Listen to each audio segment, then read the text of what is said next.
П'ятниця, 29 грудня, 1401 день анексії Криму. Підсумовуємо головні події на цю мить. В студії Маргарита Потапова. Вітаю.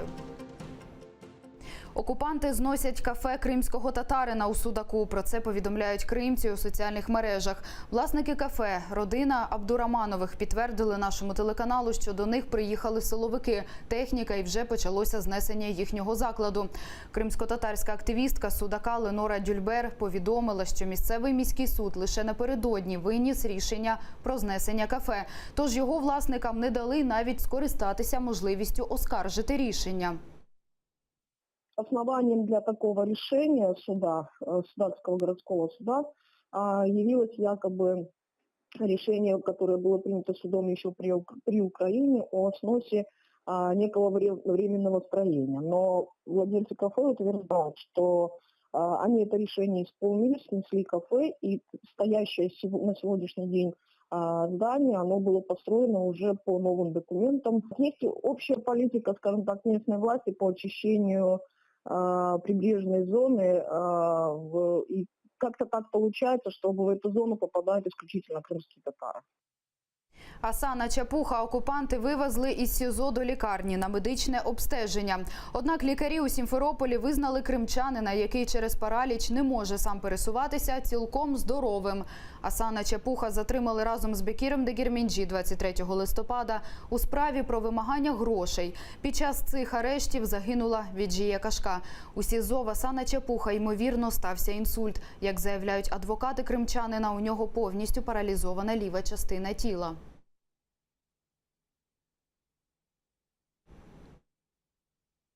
Російські ЗМІ поширюють фейкові новини про масові затримання на кордоні з Україною і на адмінмежі з анексованим Кримом. Так, Росія відреагувала на запровадження Україною біометричного контролю для іноземців і в першу чергу для росіян. Про це розповів речник Української Держприкордонслужби Олег Слободян. Біометричний контроль на кордоні з Росією та адмінмежі з окупованим Кримом Україна запустила в тестовому режимі 2 дні тому. А вже з 1 січня він запрацює наповну. Росіянам та громадянам ще 70 держав доведеться тепер при в'їзді в Україну здавати відбитки пальців.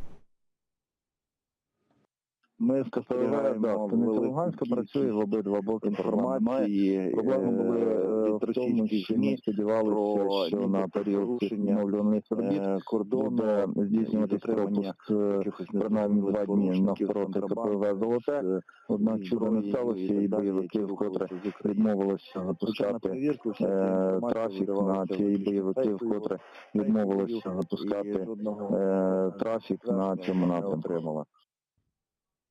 Також прикордонники перейшли на посилений режим несення служби. Охорону забезпечують на період пікового навантаження на пункти пропуску. Збільшена кількість прикордонних снарядів для огляду авто, задіяні службові собаки. Також людей ретельніше перевірятимуть, щоб уникнути диверсій.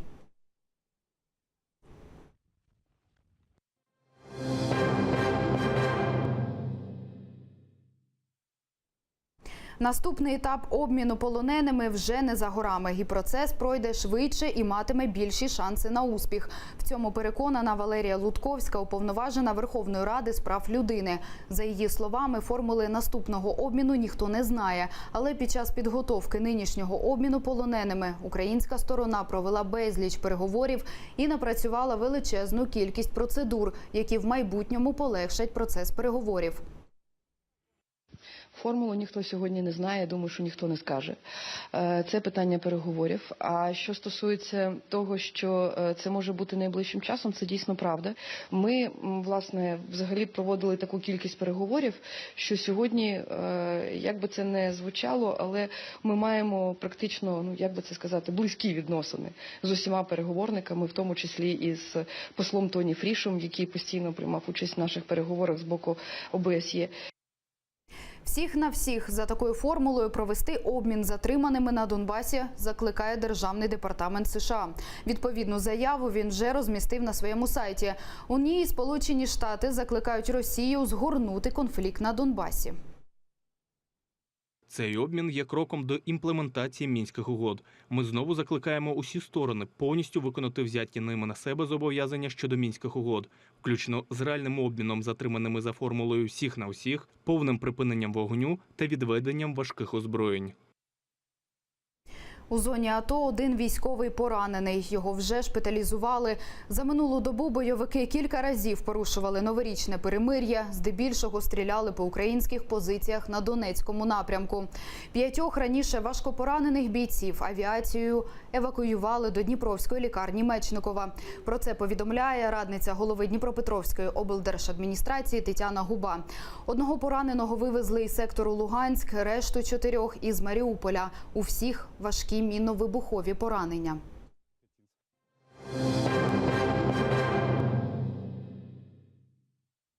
Під вартою до кінця січня. Таке рішення ухвалив апеляційний суд Києва стосовно соратника Міхеїла Саакашвілі Северіона Дангадзе. Йому закидають спробу державного перевороту. Усі клопотання сторони захисту відхилено. Адвокати просили більш м'який запобіжний захід, а не тримання під вартою. Однак апеляційний суд залишив Северіона Дангадзе в СІЗО до 31 січня. Ганьба такому суду. Ганьба суду. Нас нема суду. Ганьба прокурору. Ганьба прокуратурі. Ганьба! Будьте не проти.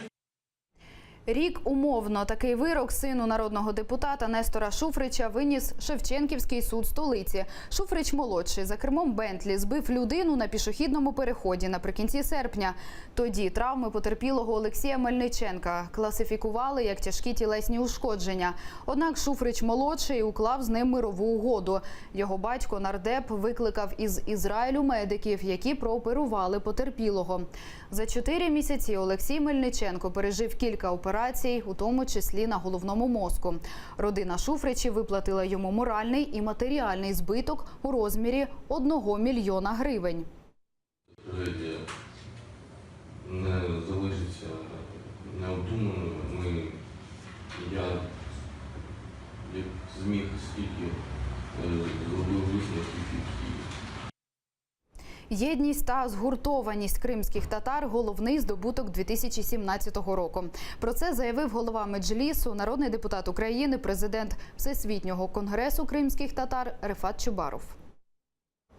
Единство и непокорность нашего народа, непокорность чужим – это сохранение достоинства. И в течение 2017 года крымско-татарский народ не переставал этим удивлять всех, как в Украине, так и далеко за его пределами. Для меня это самое замечательное и заметное событие. Головну подію року, що минає, назвав і віце-президент Всесвітнього конгресу кримських татар. Ленур Іслямов вважає, що початок продуктивної роботи представництва президента України в Криму – основний здобуток 2017 року. Адже раніше через бездіяльність попереднього керівництва кримці не могли отримати належну допомогу.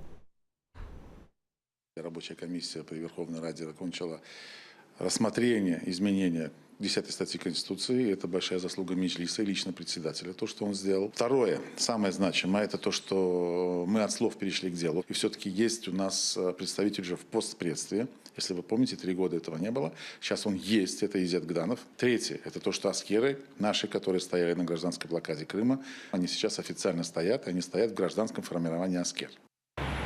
На початку липня кримські татари у Херсоні розпочали акцію «Попович геть». Вони вимагали відставки чинного тоді постпреда президента України в Криму Наталії Попович. Протестувальники розбили табір під будівлею представництва. І в серпні президент Петро Порошенко призначив на посаду свого представника в Криму Бориса Бабіна. Його заступником став Ізет Гданов. Обидві кандидатури рекомендували лідери кримських татар.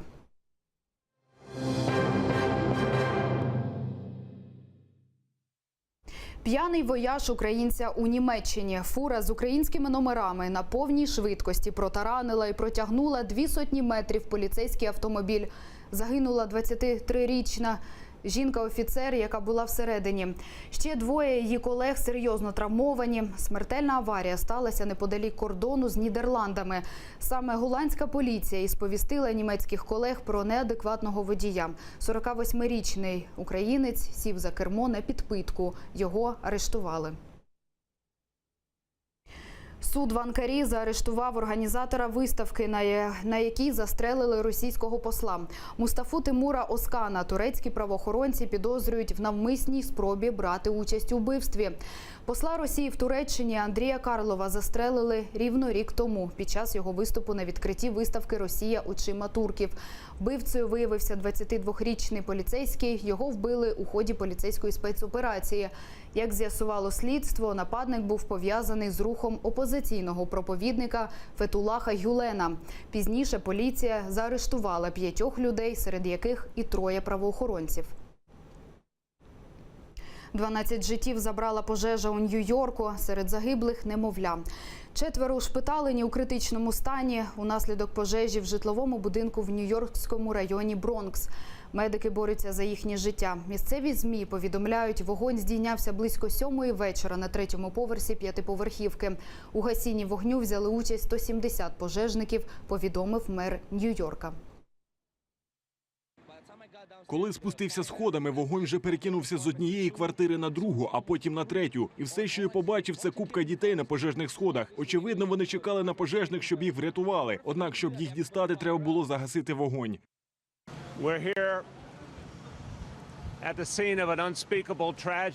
Ми на місці невимовної трагедії. У самий розпал свят, у час, коли родини збираються разом. Цієї ночі в Бронксі кілька сімей опинилися розділеними. Це найжахливіша пожежа за останні чверть століття. І це буде найбільша втрата у вогні за останні кілька років. Жахливо повідомляти, але ми маємо вже 12 загублених життів і можемо втратити ще людей. У вогняній пастці Майорка потерпає від лісових пожеж. На Іспанському острові вогонь вже спопилив 75 гектарів лісу. Спалахнув він ще в середу. Відтоді пожежники намагалися приборкати полум'я. На боротьбу з вогнем залучили майже півсотні співробітників. Роздмухував вогонь сильний вітер. Швидкість його сягала 85 кілометрів на годину. Полум'я впритул наблизилося до поселень. Місцевих довелося евакуювати. Однак нині 60 сімей вже повернулися у свої домівки.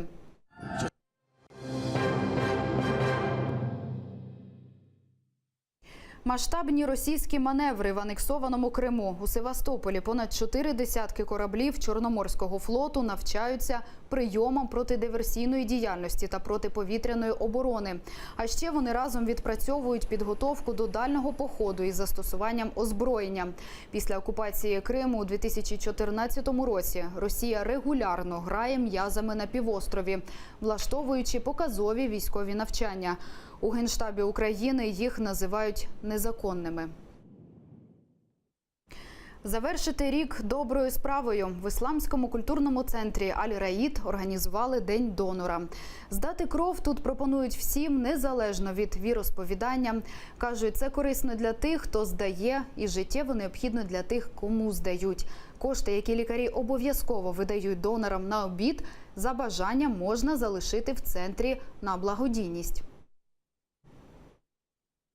Трапляється біда, вона не питає, хто ти, що ти, звідки. І також, коли потрібна допомога, ми не запитуємо, хто нам, нам не важливо, хто нам дає допомогу.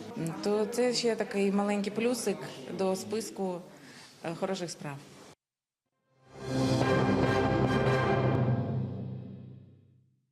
Кремль лютує через українського кота-націоналіста. У будівлі МЗС України оселився чотирилапий на прізвисько «Амбасадор».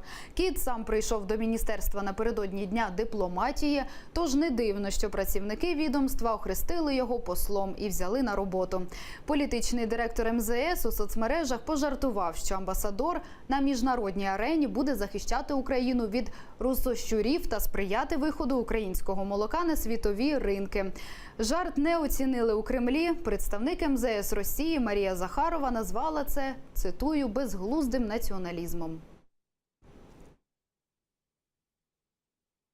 І наразі це все, що встигаємо розповісти. Оновлений випуск «Заман» дивіться вже менш ніж за годину. Залишайтеся з АТР, якщо хочете знати більше.